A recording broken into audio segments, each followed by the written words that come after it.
Hello, Magic Makers. Welcome to Storytime with Mombierella. This is a young adult fiction and may be inappropriate for some younger audiences. Mother Knows Best. A Tale of the Old Witch by Serena Valentino.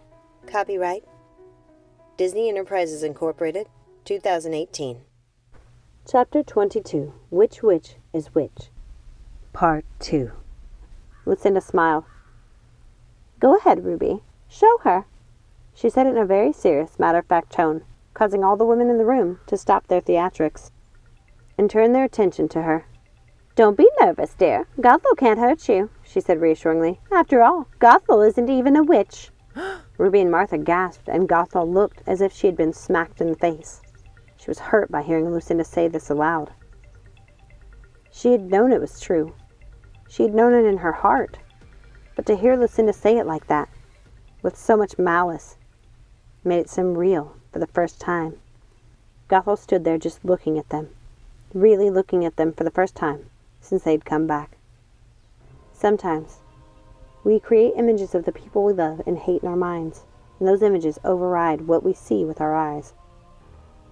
Even when they are right in front of us, even if we've imagined them to be monsters, to see them as they truly are with our eyes and our hearts is sometimes shocking.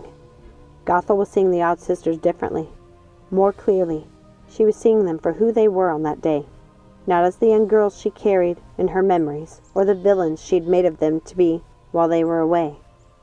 She was seeing who they were in that moment, and she found that they were much changed. Even though they were not old and withered, time had marred them in other ways. Time had changed their spirit. There was something sinister about them. Something wicked she hadn't seen in them when they were younger. And if she had seen that wickedness back then, it had been only a spark, a potential for evil, but not evil itself. Now that evil was blazing like a fire within them. It was almost as if they weren't the sisters she had known when they were all young together. And they weren't entirely. Something was wrong. Something was different, perhaps missing. She couldn't quite place it. Gothel, please stop this nonsense, said Lucinda. Oh, please. I know why you're here. For the flower. Now tell me the truth. Did you take it? Asked Gothel. Yes, we took it, screamed Martha. We're sorry. We had to. It's not what you think, Gothel. It really isn't. We made sure you used it before we took it. Though, didn't we, Gothel? Now calm down, and I'll bring you some cake, said Ruby, ripping at the lace on her dress and scattering it on the black and white checkered kitchen tiles. How could you do this to me? All of this has been lies from the start, hasn't it? You never cared about me and my sisters. Gothel's face was full of rage. She was like a wild beast ready to rip out the Odd Sisters' throats. No, if you would just listen to us, you'd understand. We shared with a friend the spell we used to get Cersei back. She's like a daughter to us, and something went horribly wrong. She isn't the fairy witch she used to be, and it's our fault. We need the flower to help her heal, said Martha, backing away from Gothel in fear. More lies, screamed Gothel. No, we love you, we do. We were going to just borrow the flower to try to help Maleficent, and then we were going to bring it back, I promise, said Ruby, reaching into the nearby cabinet. Look, we took it in a special pot so it wouldn't wither, and we enchanted the soil. We won't hurt the flower, we promise, Ruby showed Gothel the flower.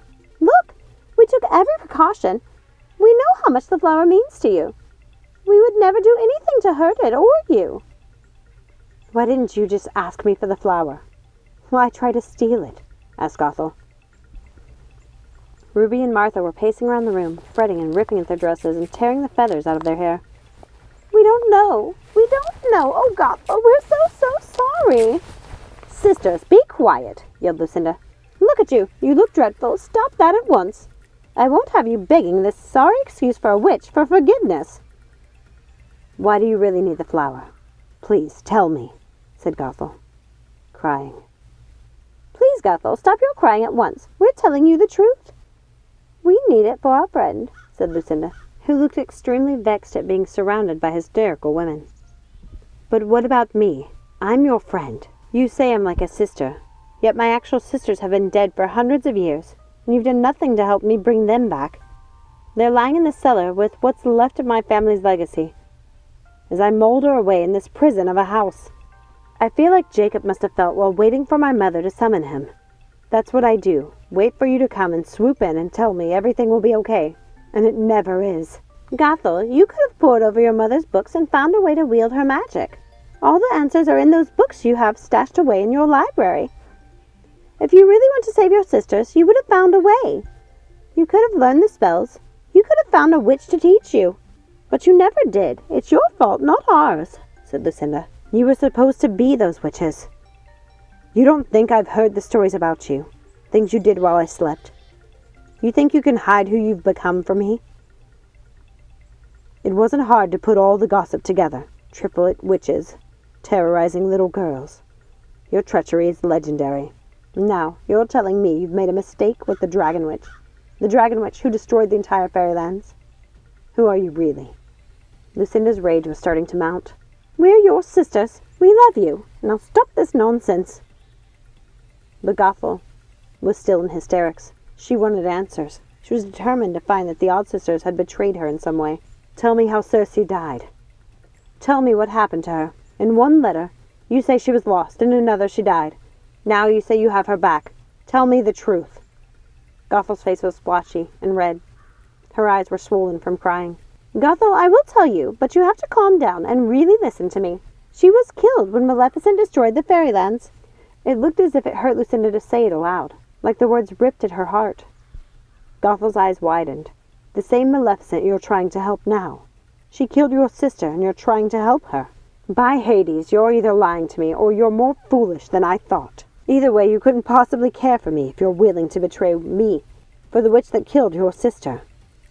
It wasn't her fault. She doesn't even know she did it. We've never told her. It would kill Maleficent if she knew, screamed Ruby. We love her, Gothel. She was just a girl when it happened. She's like a daughter to us, said Martha. What happened to the Dragon Witch? What went so terribly wrong? Asked Gothel, genuinely curious. She gave too much of herself away to create a daughter, and now she's left with nothing. Nothing but the worst parts of herself, and it's our fault. We didn't take things into account. We didn't factor that there were 3 of us to make Circe, and only 1 of her to make Aurora. We're hoping the flower can heal her, and make her whole again. And you shared this spell with her, because you wanted to help, is that correct? Asked Gothel, becoming more hurt and disgusted with every answer she received.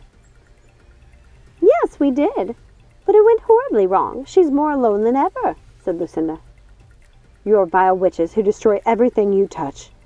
You've used me, killed my sisters, destroyed my lands, and now you've ruined the Dragon Witch's life as well, spat Gothel. We want to make it right. Please let us use the flower, begged Ruby. No, I need it. I'm going to find a way to heal my sisters. You're right. I'm tired of sitting around waiting for you to help me. I need to help myself. Yes, when we come back, we will help you find a way to save your sisters, we promise. Just as soon as we've helped Maleficent. Fine. Bring me with you. It's my flower, and if you're going to use it, I want to be there to make sure it's protected. The sisters looked at each other, stupefied. That's not possible. You don't have any powers. It would be dangerous for you, said Lucinda, clearly tired of the conversation. Then do this spell that makes me your real sister, and we will use the flower to heal the Dragon Witch.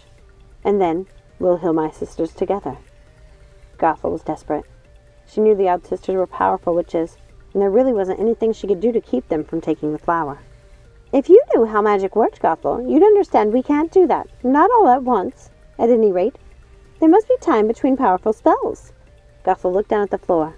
She saw little bits of red cloth from Ruby's skirt scattered on the tile, and she thought of blood. Then she remembered she had no choice. She couldn't let the witches take the flower from her.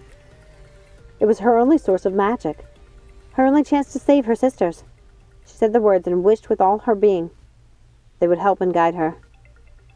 Then I call upon the old gods and the new. Bring life to the dead, and give me my due. What are you doing, Gothel? Asked Martha, worried by hearing her say an incantation. But Lucinda laughed. Oh, look, sisters, Gothel thinks she's doing a spell. Martha and Ruby joined in Lucinda's laughter, and it grew so loud the teacups started to rattle on themselves. and the cake tin was vibrating on the counter, threatening to fall on the floor again. I call upon the old gods and the new. Bring life to the dead and give me my due. Gothel, this is just silly. Stop embarrassing yourself, said Lucinda. The odd sister's house started to shake so violently it knocked their teacups and knickknacks off the shelves.